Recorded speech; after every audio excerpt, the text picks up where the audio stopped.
আজকে তো ডোরেমনের সাথে খুব ভালো সময় কেটেছে। ও শিট, আজকে তো টেস্ট আছে, আমি তো পড়তেই ভুলে গেছি।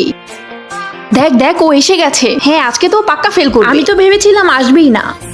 চলো বাচ্চারা, সময় হয়ে গেছে, শুরু করো এখন। Yes ma'am. আমার তো কিছু মনেই নেই, এখন আমি কি করব? এত চেষ্টা করছি কিন্তু কিছুতেই মনে পড়ছে না।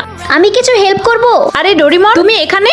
আমার মনে হচ্ছে নবিতার মতো তোমারও কিছু মনে নেই। হ্যাঁ ডোরেমন, আমার কিছুই মনে নেই। আমাকে কিছু হেল্প করো না, যাতে করে আমি এক্সামে পাশ হয়ে যাই। তোমার হাতটা দাও।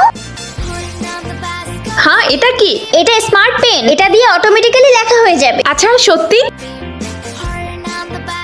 চলো বাচ্চারা, টাইম শেষ হয়ে গেছে, তোমাদের যার যার খাতা আমার কাছে দিয়ে দাও। যাই হোক, ওর থেকে ভালো নাম্বার আসবে।